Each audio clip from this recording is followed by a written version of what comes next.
Hari ini kisah viral akan menceritakan kembali kasus yang sangat mengerikan. Kasus kali ini tepatnya terletak di sebuah daerah di kawasan Kelurahan Mampang, Kecamatan Pancoran Mas, Kota Depok, Jawa Barat.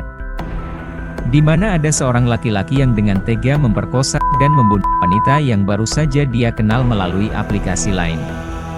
Si wanita ini tidak mengetahui kalau laki-laki yang baru saja dia kenal ini memiliki catatan kriminal yang berbahaya. Dia merupakan pelaku dari tindakan kejahatan pelecehan seksual terhadap gadis di bawah umur, dan malangnya nasib wanita ini, nyawanya harus berakhir di tangan laki-laki kriminal tersebut. Mau tahu motifnya apa? Kenapa bisa terjadi? Tonton video ini sampai selesai, agar tidak terjadi kesalahpahaman pada kisah ini.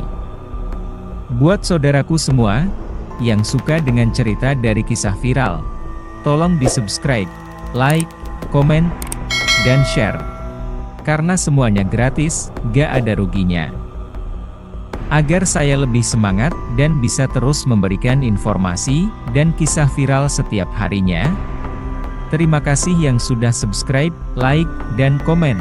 Saya doakan, semoga selalu diberikan kesehatan, dan sukses buat kita semua. Maraknya kasus pembunuhan yang terjadi akhir-akhir ini, membuat semua orang harus lebih berhati-hati, dan waspada. Inilah kisah viral yang akan kami ceritakan. Semoga cerita ini bisa memberikan manfaat untuk kita semua ke depannya, agar lebih berhati-hati dan selalu waspada. Inilah kisahnya.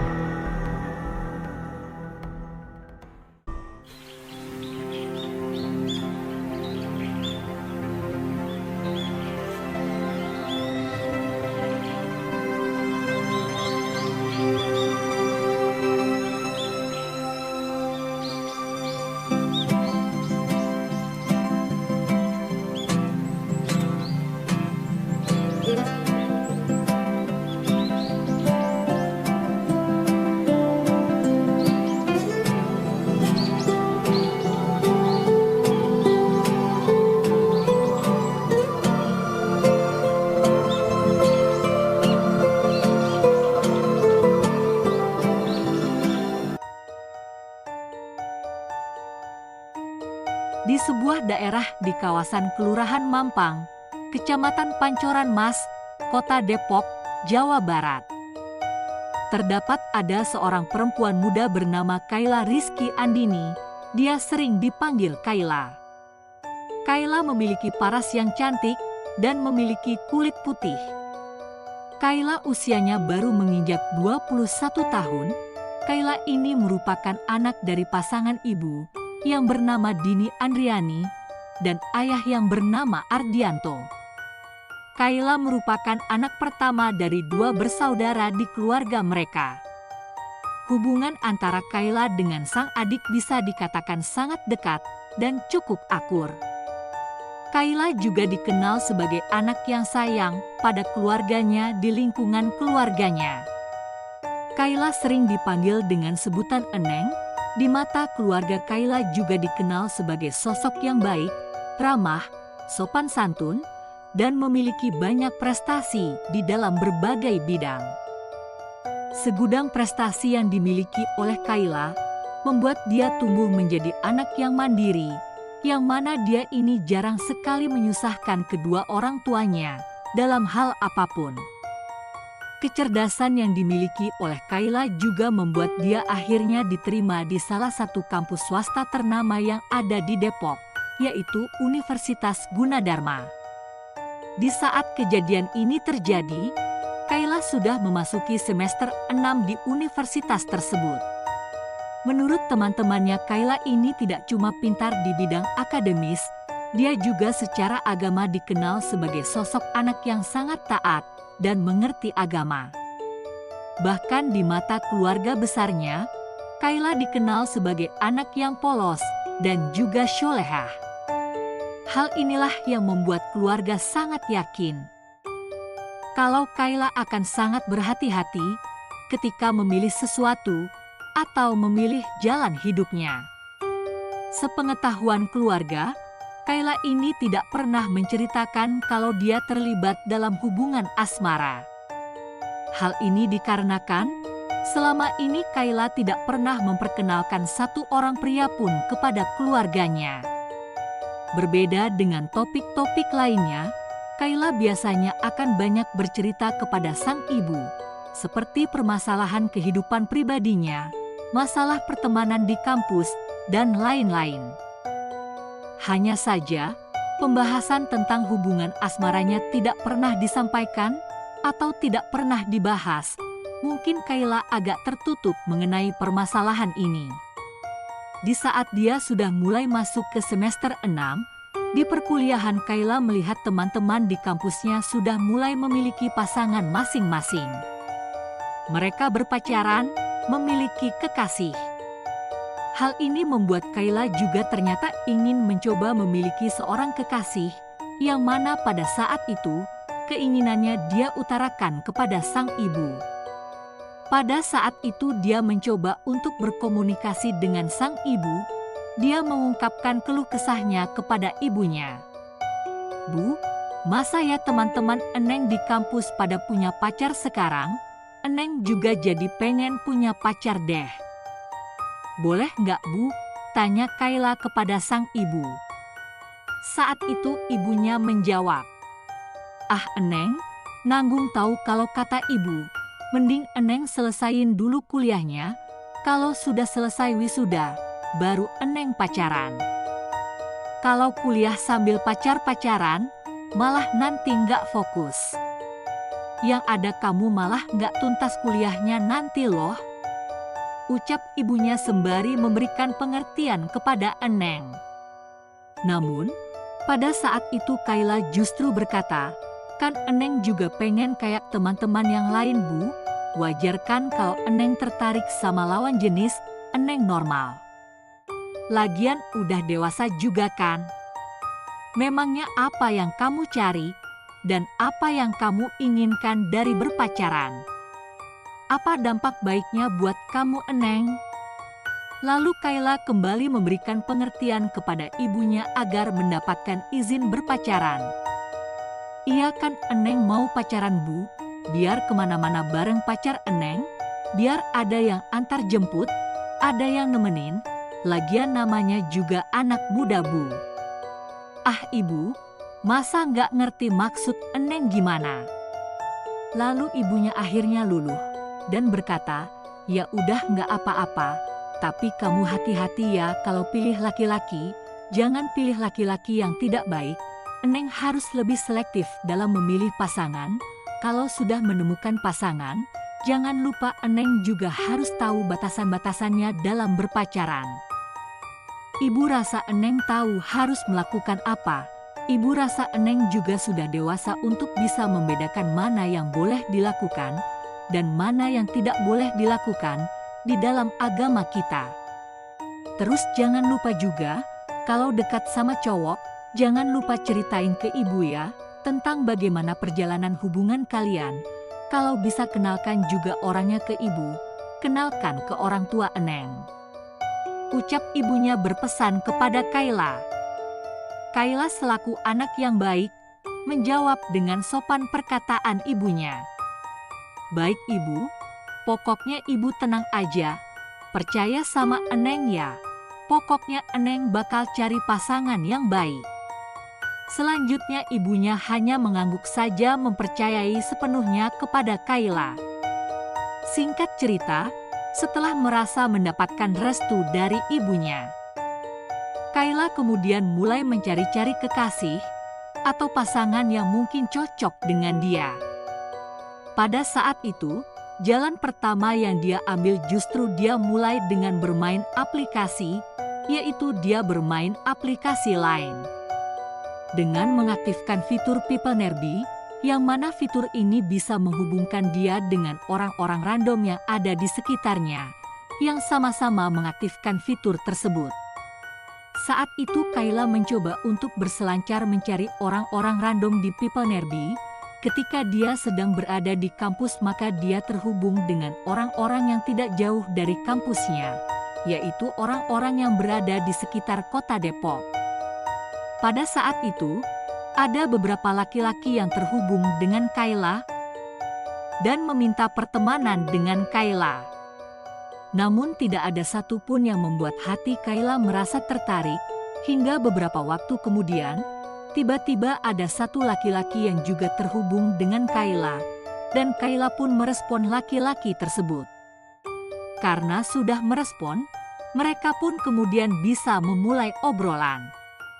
Laki-laki ini bernama Argian Arbimana, yang usianya baru menginjak 20 tahun, 1 tahun lebih muda dari Kayla.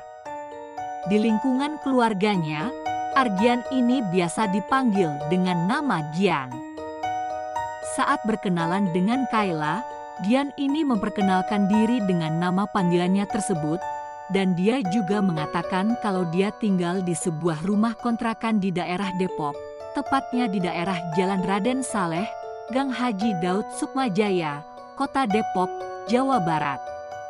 Dia juga mengatakan kalau dia ini adalah anak tunggal, dan dia mengaku kalau dia hanya lulusan SMA, dan tidak hanya itu, Gian ini juga mengatakan kalau dia tinggal bersama sang ibu, yang bernama Frederica Theodora, atau akrab disapa dengan sebutan Vina, yang usianya 45 tahun. Ibunya tersebut bekerja di sebuah mal yang ada di Jakarta, dan sang ayah sudah meninggal dunia tepat 1 tahun yang lalu. Latar belakang kehidupan Gian dia ceritakan kepada Kayla. Namun ada satu hal yang disembunyikan oleh Gian, hal ini sangat dirahasiakan oleh Gian, dan merupakan track record terburuk yang ada di dalam hidup Gian. Sebenarnya semenjak SMP, Gian ini bisa dikatakan adalah anak yang sangat problematik. Sifat buruknya itu bahkan terbawa hingga menginjak usia dewasa, yang mana sebelum mengenal Kayla ternyata Gian ini sudah banyak melakukan hubungan seksual dengan banyak gadis yang dia temui. Bahkan ternyata Gian ini sempat melakukan aksi pemerkosaan.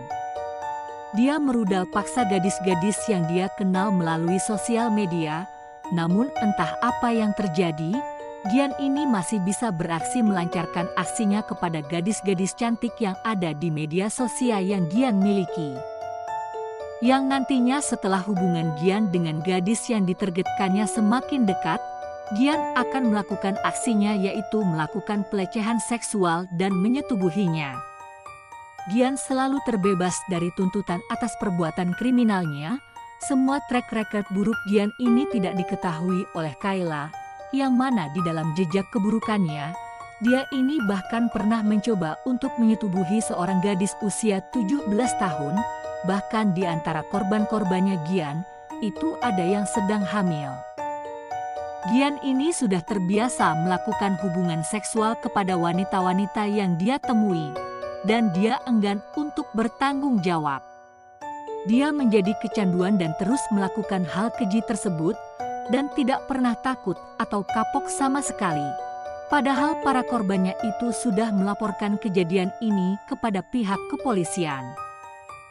Pertanggal 4 Januari lalu, bisa dikatakan kalau Gian itu sudah dalam status DPO alias masuk ke dalam daftar pencarian orang. Kayla tidak mengetahui hal tersebut. Di saat Gian sudah DPO, Kayla justru berkenalan dengan Gian.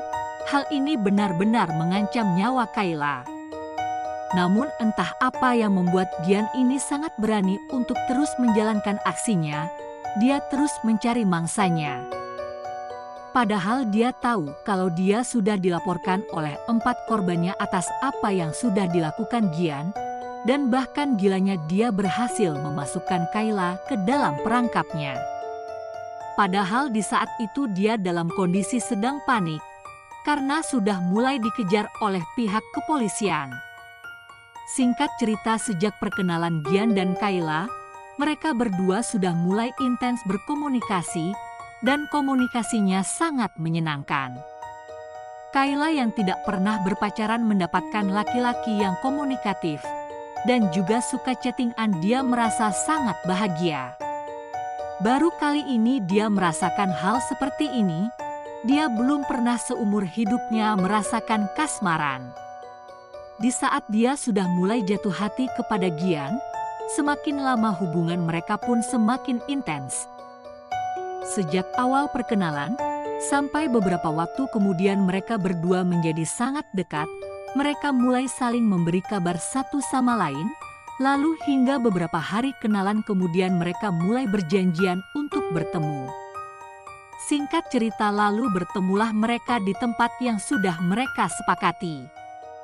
Pada pertemuan pertamanya ini, keduanya tidak tampak malu-malu, apalagi dengan Gian.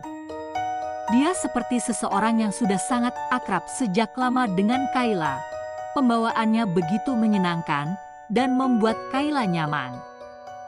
Di pertemuan pertama ini juga saking nyamannya, si Gian ini mulai mengarah obrolannya dengan mengajak Kayla untuk melanjutkan hubungannya ke jenjang yang lebih serius. Pada saat itu Kayla kaget bukan main. Pasalnya sebelum itu dia tidak pernah berada di posisi seperti ini.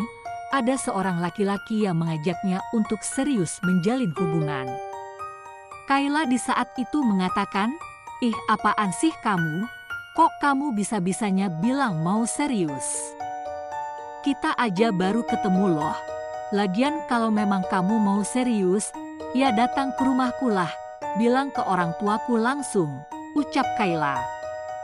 Gian yang mendengar tantangan itu berkata, "Oke, kapan kamu mau ajak aku ke rumahmu dan ketemu dengan orang tuamu?" Lalu Kayla pun menjawab, "Nanti ya. Aku bilang dulu sama ibu dan ayahku, nanti aku kabari kamu lagi deh." Setelah itu mereka berdua pun sepakat, lalu setelah berbincang-bincang, mereka akhirnya pulang ke rumah masing-masing. Sepulangnya Kayla dari bertemu dengan Gian, Kayla kemudian bercerita kepada sang ibu. Pada saat itu, dia mengatakan kalau dia sangat senang bertemu dengan Gian. Gian juga ingin bertemu dengan mereka. Di saat itu Kayla berkata, "Bu, aku kenal sama satu cowok. Aku mau mengenalkan dia sama ibu sama ayah. Nanti aku mau ajak dia ke sini, supaya ayah sama ibu bisa langsung berkenalan. Gimana, boleh nggak, Bu?" tanya Kayla kepada ibunya. Di saat itu ibunya tentu sangat senang. Ibunya langsung menjawab, "Iya nak, boleh, suruh dia kemari ya." Mendengar jawaban dari ibunya tersebut, kemudian Kayla langsung mengabarkan hal ini kepada Gian. Setelah itu mereka pun langsung mengatur jadwal untuk bertemu.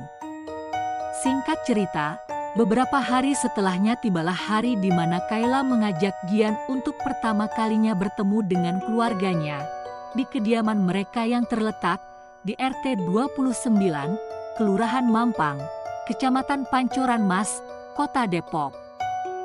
Pada saat itu Gian datang ke rumah Kayla menggunakan pakaian yang dinilai oleh keluarga Kayla terlihat kurang sopan. Dia hanya memakai kaos biasa dan terlihat seperti tidak menghargai keluarga Kayla. Orang tua Kayla banyak bertanya tentang Gian. Mereka berbincang-bincang dan setelah perbincangan itu pihak keluarga Kayla menilai tingkah laku dari Gian ini kurang sopan terhadap mereka. Namun perasaan itu mereka simpan hingga Gian berpamitan pulang. Setelah Gian pulang, ibunda Kayla yaitu Dini Andriani menyampaikan penilaiannya kepada Kayla. "Aduh Eneng, kayaknya ibu agak kurang sreg nih. Kayak gimana gitu sama cowok ini. Ibu kurang suka aja sama dia. Masa pertama kalinya mau ketemu keluarga kamu? Katanya mau serius, tapi pakaiannya kayak mau nongkrong gitu. Nggak jelas. Ibu perhatikan dari tata kramanya juga kurang, ibu kurang sreg ah. Kurang suka. Udah ya nak, ibu nggak mau kamu salah pilih. Lebih baik kamu jauhi aja dia. Jaga jarak. Ibu tahu dia nggak baik buat kamu. Pokoknya perasaan ibu nggak enak," ungkap ibunya. Namun, Kayla yang sudah jatuh hati kepada Gian, kemudian mengatakan, "Ah enggak ah Bu, ibu baru sekali ketemu, jangan langsung nilai gitu ah. Entar aku pelan-pelan kasih tahu dia, insya Allah, aku tahu mana yang baik, mana yang enggak. Ucap Kayla yang seolah-olah tidak mendengarkan nasihat sang ibu. Kayla di saat itu tetap menilai Gian yang padahal baru dia kenal ini adalah seorang yang baik dan cocok dengan dia. Namun ibunya tidak bisa melarang Kayla. Sejak pertemuan itu antara Gian dan Kayla, hubungan keduanya menjadi sangat intens, bahkan mereka berdua sempat merencanakan pertemuan untuk kesekian kalinya. Namun, pada saat itu tidak jelas keduanya mau bertemu di mana. Karena Kayla juga harus ke kampus untuk menyelesaikan beberapa urusan perkuliahannya. Singkat cerita, di tanggal 18 Januari 2024. Hari itu seperti biasa, Kayla meminta izin kepada kedua orang tuanya. Dia berpamitan untuk ke kampus. Sesampainya di kampus, Kayla ini sempat mengirimkan pesan chat kepada sang ibu. Bu, doain Eneng ya, Eneng hari ini mau sidang penelitian ilmiah. Semoga dilancarkan ya Bu. Pada saat itu ibunya membalas dengan doa yang begitu tulus, yang dia panjatkan untuk sang anak. Lalu setelah itu Kayla pun melanjutkan kegiatan di kampusnya. Beberapa jam kemudian, setelah urusan kuliahnya selesai, sekitar jam 1 siang. Gian mengirimkan pesan kepada Kayla, "Kayla, kita ketemu hari ini yuk, kita ketemunya di tempat ngopi aja. Tapi sebelum itu kamu jemput aku ya, jemput aku di kontrakanku. Kontrakanku gak jauh kok. Di Gang Haji Daud di Kelurahan Sukmajaya, Depok," ucap Gian. Pada saat itu Gian sebenarnya bukan hanya ingin sekedar bertemu dengan Kayla. Namun dia sudah punya niat untuk mengajak Kayla berhubungan badan. Di saat itu Kayla yang tidak biasa diajak oleh laki-laki untuk datang ke rumah atau ke kontrakan, kemudian merasa aneh menerima chat dari Gian. Dia menjawab, "Aku nggak mau ah, kita ketemu langsung di tempatnya aja ya. Aku males ah, kalau harus ke kontrakan dulu," ucapnya. Namun, di saat itu Gian terus meyakinkan Kayla untuk mau menjemput dia di kontrakan dan berjanji kalau dia tidak akan berbuat macam-macam. Di saat itu, tidak sulit bagi Gian untuk meyakinkan Kayla. Kayla yang memang sudah merasa nyaman dan sedang kasmaran ini, kemudian terbuai oleh rayuan Gian. Dia percaya saja dengan apa yang dikatakan oleh Gian. Makanya di hari itu setelah Gian berhasil merayu, Kayla pun mengiyakan permintaan Gian. Tanpa berlama-lama Kayla langsung pergi menjemput Gian. Kayla yang sudah diberikan alamat langsung menuju ke kontrakannya. Kayla datang ke tempat Gian menggunakan sepeda motor pribadinya, dan sesampainya di sana, Kayla sempat deg-degan. Di saat itu kondisi kontrakannya Gian itu sedang sangat sepi. Hanya ada dia dan orang tuanya sedang pergi bekerja. Kayla pun bertemu Gian. Gian keluar dari kontrakannya dan meminta Kayla untuk masuk terlebih dahulu ke kontrakan tersebut. Di saat diajak masuk, Kayla ini sempat menolak, tapi lagi-lagi Gian merayu Kayla dan memaksa Kayla untuk mau masuk ke dalam kontrakan itu untuk sebentar saja. Akhirnya Kayla pun mau tidak mau turun dari motornya, lalu masuk ke dalam kontrakan tersebut. Gian yang sedari tadi sudah berencana ingin mengajak Kayla untuk berhubungan badan. Lantas setelah mempersilahkan Kayla masuk, tiba-tiba langsung mengunci pintu kontrakannya. Di saat itu Kayla sempat bingung, namun dia juga tidak berani berbicara apa-apa di saat itu. Karena sudah berada di dalam, dia langsung duduk di ruang tamu. Saat duduk di ruang tamu, Gian sempat mengajak Kayla untuk masuk ke dalam kamar. Kayla di saat itu merasa aneh diajak seperti itu. Dia mulai merasa takut. Dia selama ini tidak pernah berduaan dengan lawan jenis, Apalagi dia sangat patuh dengan kedua orang tuanya, yang mana kedua orang tuanya sudah melarang dia untuk melakukan hal yang aneh-aneh. Rasa takut semakin besar, Kayla sempat bingung bagaimana caranya bisa keluar dari rumah tersebut.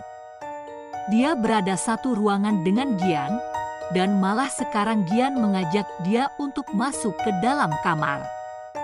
Lalu tanpa basa-basi Kayla yang menolak ajakan Gian, tiba-tiba diajak lagi oleh Gian secara frontal, yaitu Gian meminta Kayla untuk melayani nafsunya dengan berhubungan badan. Kayla di saat itu langsung menolak mentah-mentah, dan ternyata penolakan Kayla ini membuat Gian murka dan marah. Gian pun tetap memaksa Kayla, dan di saat itu terjadilah percekcokan. Mereka bertengkar dan Gian sampai menarik Kayla ke dalam kamar. Gian memaksa Kayla dan sampainya di kamar dia mulai melancarkan aksi bejatnya. Di saat itu Kayla sangat kaget. Dia tidak mau melakukan hubungan yang tidak wajar itu. Kemudian Kayla yang menolak mengatakan, apa sih kamu? Kamu ini apa-apaan? Kamu mau lakuin apa sih ke aku? Tolong ya, jangan macam-macam. Kalau kamu macam-macam, aku teriak nih, ucap Kayla sambil menangis. Namun Gian di saat itu tidak peduli, dia tetap mencoba untuk menyetubuhi paksa Kayla. Sambil emosi dia mencoba untuk melepaskan pakaian Kayla. Kayla yang ketakutan saat itu, lantas berusaha untuk berteriak minta tolong.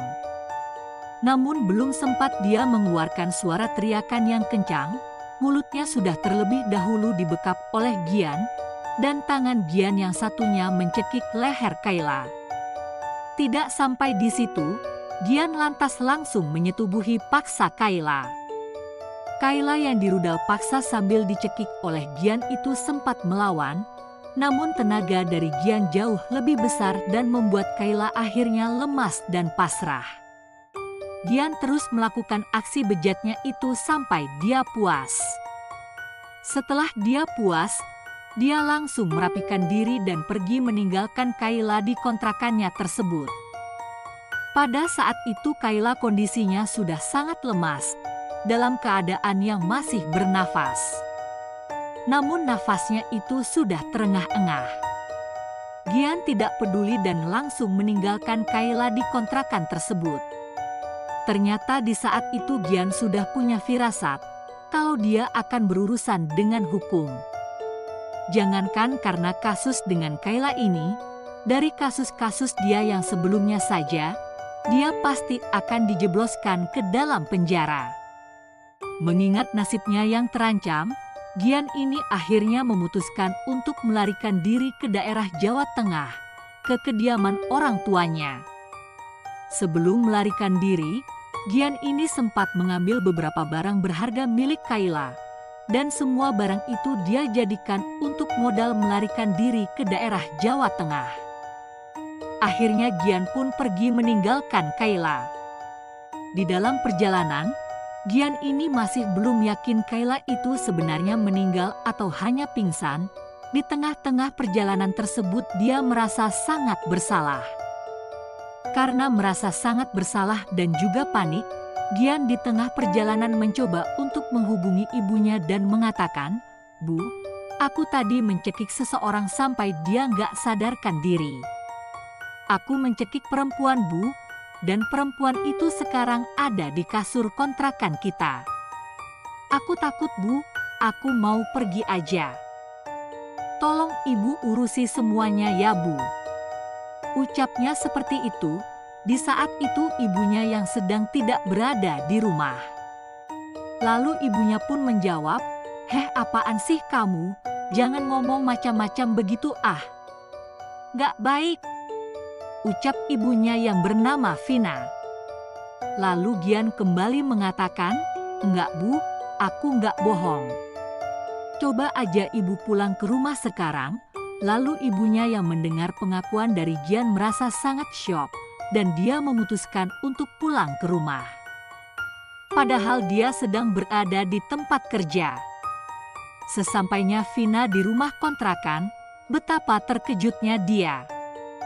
Dia mendapati seorang perempuan dalam kondisi yang sudah tidak sadarkan diri. Di saat itu, Vina ibunya Gian langsung melaporkan hal ini kepada polisi. Karena dia takut dia juga ikut terseret. Tidak lama kemudian polisi yang mendapatkan laporan tersebut langsung menuju ke TKP.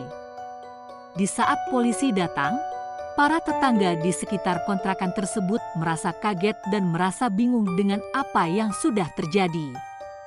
Warga di sana semuanya heboh setelah pihak kepolisian memberikan informasi kalau sudah terjadi aksi pembunuhan yang kejam dan pemerkosaan di rumah kontrakan Vina, ibunya Gian.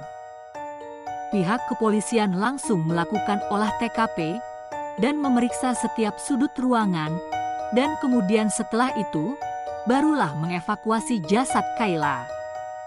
Kayla di saat itu sudah bisa dipastikan meninggal dunia. Lalu jasadnya dibawa ke Rumah Sakit Polri Kramat Jati, Jakarta Timur. Sesampainya di rumah sakit, langsung dilakukanlah otopsi dari jasad Kayla, dan dari hasil otopsi terbukti kalau Kayla meninggal dunia karena mendapatkan cekikan, hingga dia kehabisan nafas. Di saat itu orang tua Kayla belum mengetahui kalau anaknya sudah meninggal dunia. Mereka baru mendapatkan kabar ini setelah mereka dihubungi oleh pihak kepolisian. Di saat itu kedua orang tua dari Kayla mendengar kabar dari pihak kepolisian, rasanya seperti disambar petir. Mereka sangat kaget, hal ini seperti mimpi buruk. Bahkan mereka pada awalnya tidak percaya dengan kabar tersebut. Namun pihak kepolisian meyakinkan keluarga Kayla perlahan dan tenang mengatakan kalau benar ini adalah anak mereka, dan mereka diminta untuk datang ke kantor polisi. Akhirnya mau tidak mau kedua orang tua Kayla mencoba untuk menguatkan diri, dan masih tidak percaya dengan hal ini.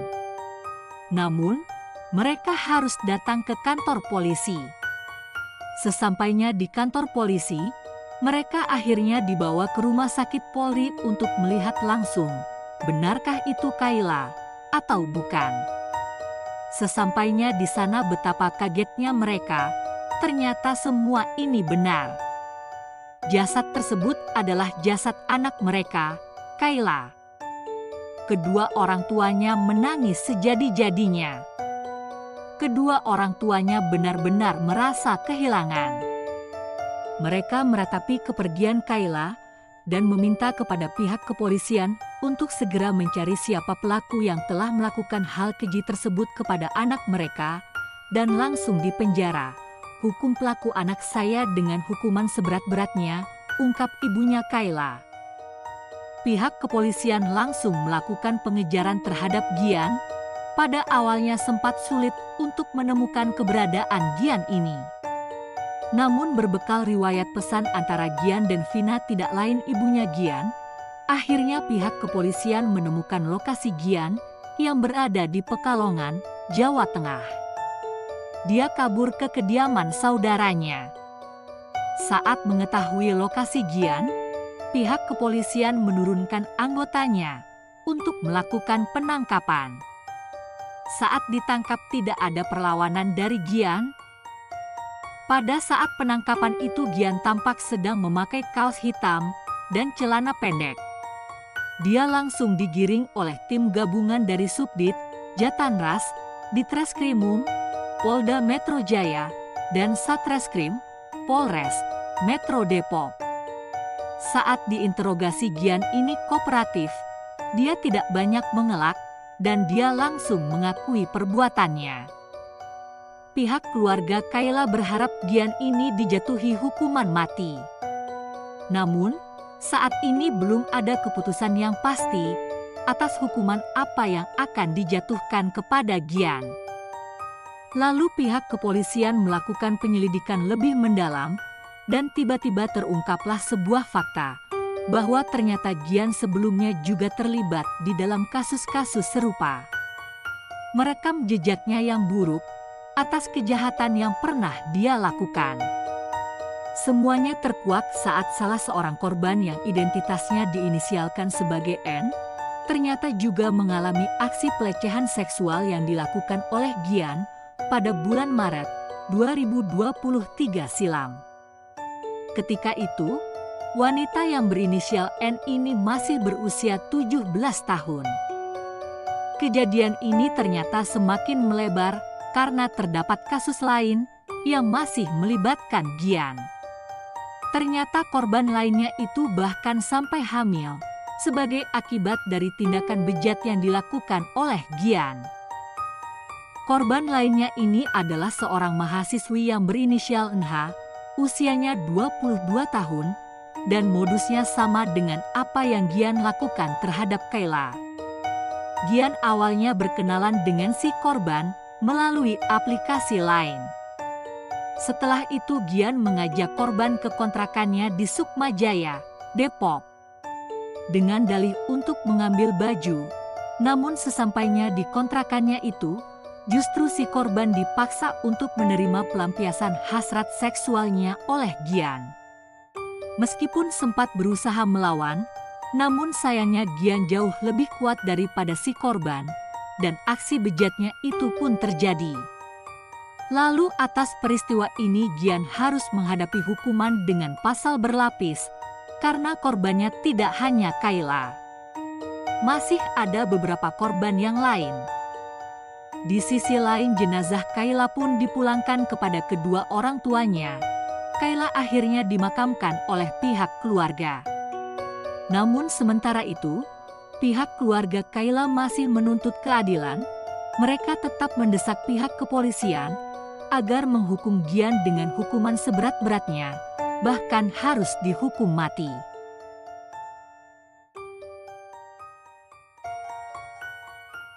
Itulah kasus yang belum lama ini terjadi, sungguh bejat dan tak berperikamanusiaan. Bagi semua sahabat kisah viral, teruslah waspada dari hal-hal yang tidak baik. Jagalah semua saudara, kerabat, keluarga kalian yang berharga dari kejahatnya orang-orang yang ada di luar sana. Tetaplah waspada dan berhati-hati, karena kejahatan bisa muncul dimanapun dan kapanpun. Semoga kita semua selalu dalam lindungan Allah, dan dijauhkan dari orang-orang yang jahat.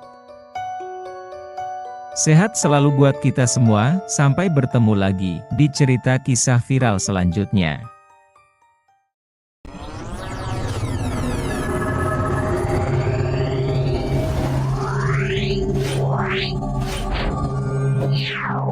Meow.